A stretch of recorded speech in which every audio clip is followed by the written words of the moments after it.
السلام عليكم ورحمة الله وبركاته. الشما هرك فوني كم جرتو بدن كني كنين channel أفريقيا سامسونج إيرتين خردفتن إجا نجاني كي جبك جرتن ودات سنوكا كابو إجا أردن كني فيديو أر أخنا كيستي أكاتا واتساب إيرتي نما يروبا إيه خردفتن جلك أبارات دي فجر النتن يوكينا مو أكو مسين تانين ما تدور جلك أباراتي أول دورا دوبان تر إجاجتاني نمو تانغ خردفتني اتكاوتشو دن ديتن ستكرساي تشولو yeroo kana sin jedhu namoota yeroo hedduu deddeebiidhaan itti hajamnu yookiin ammoo jechuudha nama hajaan ta'e walitti hidhattuun jechuudha miiseejileen garaagaraa akka kan duubaan fakkeenyaaf miiseejileen tokko tokko jechuudha yoo namni nama sana duubaan kan nu ergu taate namni sun nu jalaa fagaataa deemaa jechuudha kanaafuu jechuudha yoo namni miiseejilee erge yookiin ammoo miiseejilee nama sana duubaan erge akkaataa namni sun yeroo hundumaa jalqaba irratti itti argamuu danda'uun isinitti agarsiisa jechuudha.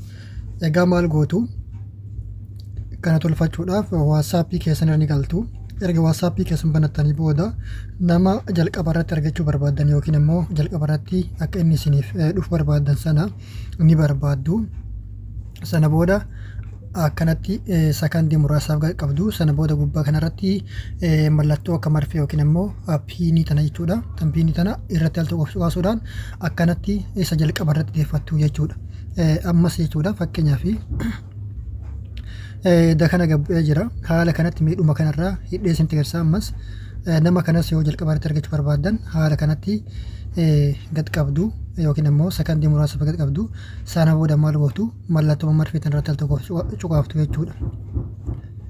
Tole akkuma isin agartan jechuudha wal duraa duubaan akkanatti namni isin yeroo baay'ee itti hajamtan yookiin immoo hajaan teessanii fi nama sana walitti hidhattu haala kanatti akkuma WhatsApp keessan akkanatti keessaa baatanii seentaniin yeroo hundumaa jalqaba irratti argattu jechuudha. Maaliif piin tahee jira yookiin immoo hidhamee jira ergaaleen garaagaraa kan isa duubaan dhufus bakka isa kaasuu hin danda'u yookiin immoo isa fageessuu hin danda'u isumaa gaditti isiniif ergamaa jechuudha yookiin immoo isa bira gad kutee isiniif ergama malee jalqaba irratti isiniif ergamu jechuudha. Kanaaf WhatsApp haala kanatti hidhattu jechuudha. Kanuma Telegiraamaatti wal fakkaata. Telegiraamas haala kanaan isin agarsiisee ture. Daawwadhaatii irraa fayyadamaa isin jedha. Kanneen jalqabaaf wada chaanal Afrikaa Samsung harootan immoo barnoonni keenya tele chaanal keenya subscribe godha.